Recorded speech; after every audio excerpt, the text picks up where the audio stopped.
بسم اللہ الرحمن الرحیم۔ السلام علیکم ورحمۃ اللہ۔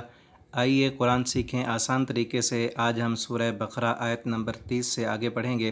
اعوذ باللہ من الشیطان الرجیم۔ وعلم، اور سکھائے آدم علیہ السلام کو اسماء نام، کلہا سارے کے سارے، ثم پھر عرضہم پیش کیا ان ناموں کو، علی الملائکۃ فرشتوں پر، فقال پس کہا، انبئونی مجھے خبر دو، باسماء ان ناموں کی، ہؤلاء یہ سارے کے سارے، ان کنتم صادقین اگر تم سچے ہو۔ اللہ رب العالمین نے آدم علیہ السلام کو کچھ نام سکھلائے اور پھر وہ نام فرشتوں سے پوچھے، تو فرشتوں کو تو پتہ نہیں تھا، ان کو وہ نام نہ آئے، تو اللہ رب العالمین نے ان سے کہا، قالو، وہ سارے فرشتے کہنے لگے، سبحانک، پاک ہے تو اے اللہ، لا علم لنا، نہیں ہے علم ہمیں، الا مگر، ما علمتنا، جو تو نے ہمیں علم دیا، انکا بے شک تو، انت العلیم الحکیم، تو جاننے والا اور حکمت والا ہے۔ اے اللہ، ان ناموں کا علم ہمارے پاس نہیں ہے، ہمارے پاس تو صرف اتنا ہی علم ہے جتنا تو نے ہمیں عطا کیا ہے۔ ان دونوں آیتوں میں دیکھیں، نیا لفظ کوئی بھی نہیں ہے اور لفظ وہی ہیں جو ہم اردو زبان میں استعمال کرتے ہیں۔ علامہ، تعلیم، اسماء نام، عرضہم عرض نویسی، یہ نیچے دیکھیں لکھا ہوا ہے، عرضی نویسی، معروضات، انبئونی نبی، انبیاء، صادقین صادق و امین۔ اس آیت میں بھی دیکھیں، سبحان اللہ، لا تعداد، لا علاج الا قلیل، علمتنا علم، تعلیم، معلم۔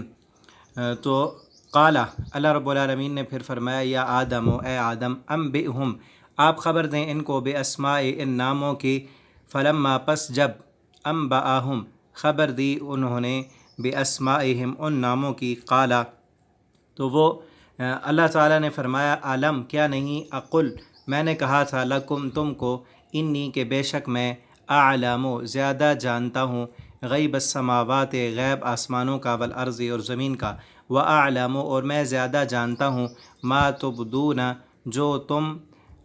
ظاہر کرتے ہو، وما کنتم تکتمون اور جو تم چھپاتے ہو۔ اللہ رب العالمین نے کہا کہ میں نے تمہیں کہا تھا نا کہ زمین و آسمان کا غیب میرے پاس ہے، میں یہ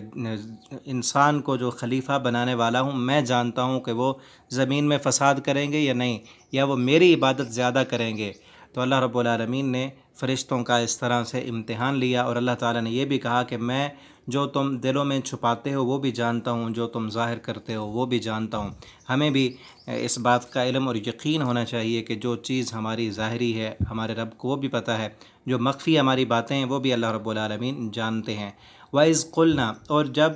ہم نے کہا، للملائکۃ فرشتوں کو، اسجدوا کہ سجدہ کرو، لآدم آدم علیہ السلام کو، فسجدوا پس انہوں نے سجدہ کیا، الا ابلیس سوائے ابلیس کے، ابلیس نے سجدہ نہ کیا، ابا اس نے انکار کیا، واستکبر اور اس نے تکبر کیا، وکان اور تھا وہ، من الکافرین کافروں میں سے۔ اس آیت میں ابا کا جو لفظ ہے یہ نیا ہے، ابا اس نے تکبر کیا، باقی لفظ اردو میں استعمال ہوتے ہیں، اور نیلے کلر کے جو لفظ ہیں وہ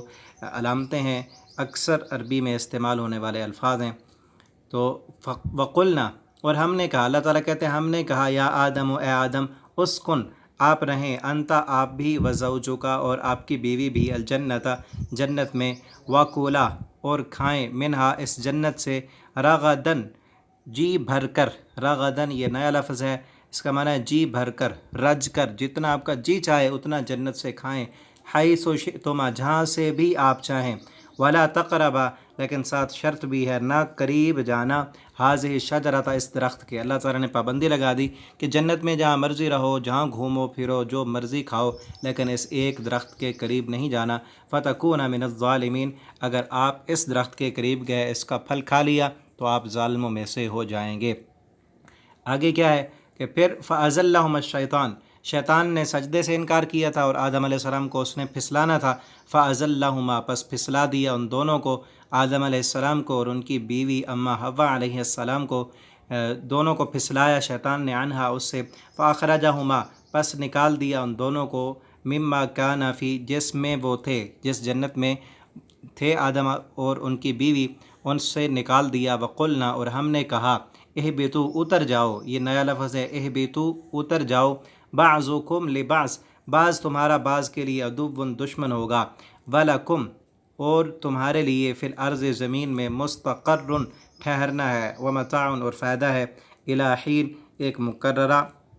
وقت تک کہ اب تم نے دنیا میں جانا ہے، اس کے بعد وہاں دنیا میں رہنے کے بعد پھر تم نے آنا ہے، اس جنت کے لیے محنت کرنی ہے۔ فتلقی پس سیکھ لیے آدم علیہ السلام نے من ربی اپنے رب سے کلمات کچھ کلمے، فتابہ پس متوجہ ہوا اللہ تعالیٰ نے توبہ قبول کی علیہ آدم علیہ السلام پر، انہو بے شک وہ رب ہوا التواب وہ توبہ قبول کرنے والا اور رحم کرنے والا ہے۔ آدم علیہ السلام سے غلطی ہوئی، جنت سے نکالے گئے تو فوراً اللہ تعالیٰ کی طرف رجوع کیا، توبہ کی، تو اللہ رب العالمین نے توبہ قبول کر لی، اور ساتھ یہ کہا قلنا ہم نے کہا اہبطوا اتر جاؤ، منہا اس میں جمیعاً سارے کے سارے،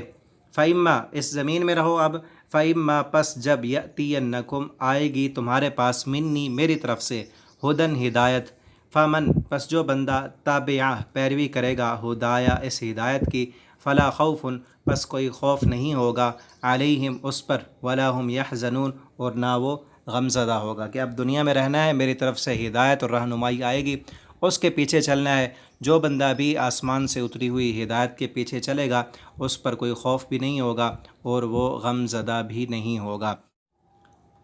والذین اور وہ لوگ کفروا جنہوں نے کفر کیا، وکذبوا اور جھٹلایا، بآیاتنا ہماری آیتوں کو، اولئک یہی وہ لوگ ہیں، اصحاب النار جو آگ والے ہیں، ہم فیہا خالدون اس آگ میں وہ ہمیشہ رہیں گے۔ جو لوگ آسمان سے آنے والی ہدایت کے پیچھے چلیں گے، اسے مان لیں گے، ان کے لیے دنیا میں بھی کوئی خوف نہیں ہوگا، کوئی ڈر نہیں ہوگا، اور آخرت میں بھی ان پر کوئی خوف اور ڈر نہیں ہوگا، وہ جنت میں جائیں گے۔ اور جن لوگوں نے کفر کیا آسمان سے اترنے والی ہدایت کا اور جھٹلا دیا اللہ کی آیتوں کو، وہی جہنم میں جائیں گے اور وہ اس میں ہمیشہ رہیں گے۔ اللہ رب العالمین ہمیں آسمان سے اترنے والی ہدایت کی پیروی کرنے والا بنا دے، اور اللہ رب العالمین ہمیں قرآن کی سمجھ دے، قرآن کے مطابق ہمارا جینا اور مرنا ہو۔ اللہ ہمیں عمل کی توفیق دیں۔ آپ سب ساتھی اس ویڈیو کو دوستوں کے ساتھ ضرور شیئر کریں تاکہ آپ کے لیے بھی صدقہ جاریہ بن جائے۔ والسلام علیکم ورحمۃ اللہ وبرکاتہ۔